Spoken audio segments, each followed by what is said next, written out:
한번 넉넉히 보면 계속 보게 되는 게 있지. 뭐냐고? 그래, 유튜브. TV 없인 살아도 유튜브 없인 못 사는 세상이 된 것 같아. 세계인이 사랑하는 유튜브에서 가장 높은 조회수를 자랑하는 게 뭔지 알아? 바로 K 콘텐츠야. 싸이 강남스타일, BTS, 블랙핑크 모두 엄청난 인기를 누리고 있지만 틀렸어. 바로 이거야. 아기상어 뚜루루뚜루 귀여운 뚜루루. 지난 1월에는 세계 최초로 100억 뷰를 넘어섰어. 전 세계 모든 인구가 적어도 한 번 이상은 영상을 본 수치야.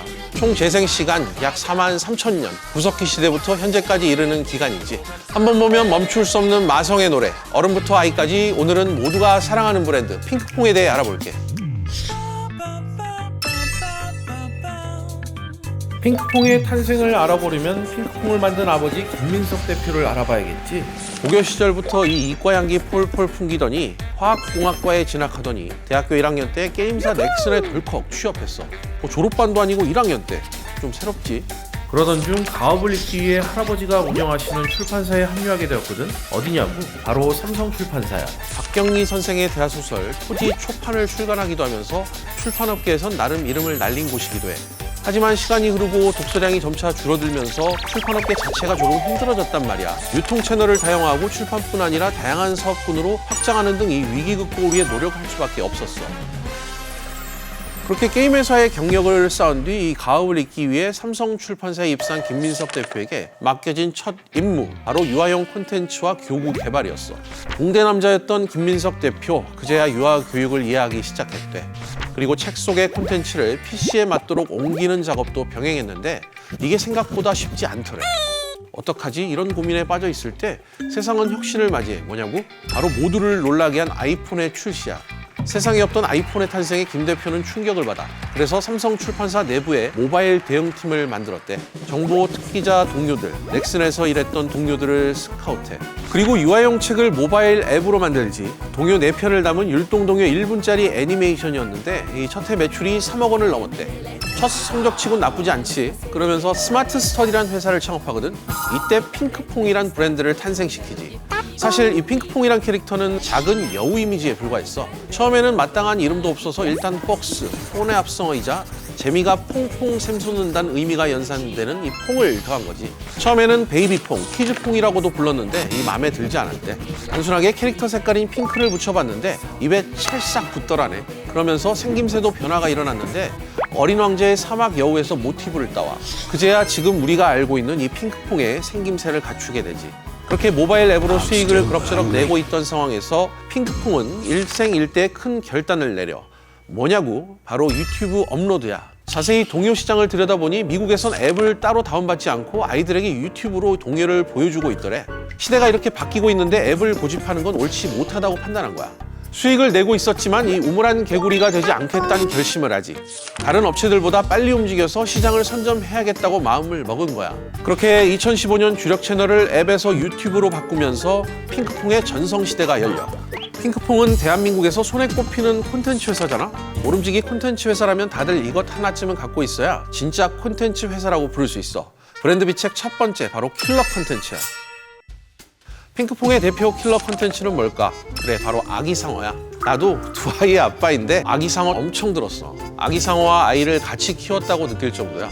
여튼 이 킬러 콘텐츠가 우연히 얻어 걸렸다는 말도 있겠지만 직원들이 치밀한 계획이 깔려 있어. 먼저 아이들이 좋아하는 비비드한 색상을 사용했고 작은 화면에서도 잘 보이도록 동작을 크게 키웠어. 물론 아이들이 쉽게 따라할 수 있는 단순한 동작이겠지. 무엇보다 아동들은 어른과 달리 집중력이 짧기 때문에 쉽게 따라할 수 있는 후렴구를 만들었거든. 이 규칙이 정확히 적용된 게 바로 아기상어지. 아이들의 마음을 훔칠 수밖에 없는 필승 전략으로 아기상어는 세계를 휩쓸고 있어. 아기상어가 미국 프로야구 한 팀을 멱살 잡고 끌어서 월드시리즈 우승까지 시켰다는 소리가 있어. 부상으로 부진에 빠졌던 한 선수가 이 딸이 좋아하는 아기상어를 등장곡으로 바꾼 후 슬럼프에서 탈출했거든. 그러면서 팀 성적도 점점 좋아졌지. 결국 이 팀은 창단 후 처음으로 월드시리즈에서 우승하면서 이 아기상어가 행운의 상징으로 자리 잡았어. 심지어 아기상어 챌린지로 퍼지면서 이 미국 방송뿐만 아니라 이 군인들, 시위 현장에서까지 아기상어 노래가 빵빵하게 울려 퍼진 거야. 이게 국적 불문하고 남녀노소 모두에게 사랑받은 아기상어란 콘텐츠의 위험, 대단하지? 핑크퐁의 강력한 킬러 콘텐츠 아기상어의 활약은 멈추지 않고 당분간 계속될 것 같아. 브랜드 비책 두 번째, 전지적 부모 시점이야. 뭐 저출산 시대다, 경기 불황이다 해도 타격 없는 시장이 바로 퀴즈 산업이라는 말이 있잖아. 아이 한 명에게 할머니, 부모, 삼촌, 이모 등 6명이 지갑을 연다는 의미로 식스포켓이란 말까지 있을 정도야. 먹는 것, 입는 것뿐만 아니라 이 놀이, 또 교육도 최고 중에 최고를 주고 싶은 부모의 마음을 사로잡는 게 중요해졌지. 아이들이 동요에 빠져서 얌전히 밥을 먹는다? 이만큼 좋은 게 또 있을까? 심지어 교육적인 내용이라면 더 땡큐지. 그런 와중에 스마트 시대에 나고 자란 아이들이 어릴 때부터 보고 자란 콘텐츠가 있다면 사업적으로 보면 얼마나 좋은 블루오션이겠어. 아동 콘텐츠는 우선 1차적으로 부모님들이 먼저 선별한다는 특징이 있어. 핑크퐁 공동 창업자 이승규 씨는 한 언론 매체 인터뷰에서 이런 말을 했어. 최종 소비자인 아이와 게이트키퍼이자 이코노믹 바이어인 부모님을 동시에 만족시켜야 워킹하는 시장이다. 이런 말을 했지. 그만큼 부모님의 마음을 얼마나 만족시키느냐가 중요한데 그 어려운 걸 우리의 핑크퐁이 해낸 거야. 아기 상어만 알고 있는 사람들은 잘 모르는 게 있어. 핑크퐁의 다른 콘텐츠들이 엄청나게 많다는 거야. 전래동화부터 동요, 체조 등 이 다양한 콘텐츠가 수백 개, 수천 개가 있어. 양질의 콘텐츠가 몰려 있으니 당연히 핑크퐁을 찾을 수밖에 없겠지? 이러니 부모님들이 자연스럽게 핑크퐁에게 지갑을 활짝 열 수밖에 없지. 핑크퐁은 이를 놓치지 않고 일상생활 모든 곳에 스며든다는 성장 전략을 짜. 국내에 500여 기업과 총 1000여 건의 라이선스 계약을 체결해. 극장, 햄버거, 치약, 야구장, 가전 등등에서 핑크퐁을 만날 수가 있어. 캐릭터 유통 채널을 다양화시켜 이 핑크퐁을 미키마우스처럼 세기를 뛰어넘어 사랑받는 캐릭터로 만들기 위한 전략인 거지. 김 대표는 5년에서 10년 가기 위해 TV 시리즈를 하고 그 뒤 캐릭터 물품이 생활 곳곳에 많이 깔리면서 녹아들면 결국 100년 가는 캐릭터가 된다고 본 거야. 이제 태어난 지 10여 년이 된 핑크퐁이 100년의 역사를 가진 브랜드로 성장할 수 있을까? 벌써 핑크퐁의 앞날이 기대되네. 자, 핑크퐁의 인기가 세계적으로 대단한 건 모두 알고 있을 거야. 그런데 얼마 전에 다시 세계를 놀라게 한 일이 있지. 올해 3월 세계에서 가장 영향력 있는 100대 기업에 더 핑크퐁 컴퍼니가 선정된 거야. 100대 기업 명단에 오른 한국 기업은 이 BTX 소속사와 더 핑크퐁 컴퍼니 두 곳뿐이야. 아기상어로 콘텐츠 업계 리더가 된 핑크퐁. 글로벌 콘텐츠 기업 디즈니를 뛰어넘을 수 있을지 지켜보자고. 오늘 내용도 알찼다면 좋아요와 구독을 눌러줘.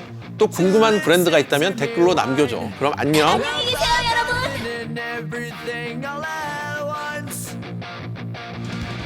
Sometimes I give myself the creeps.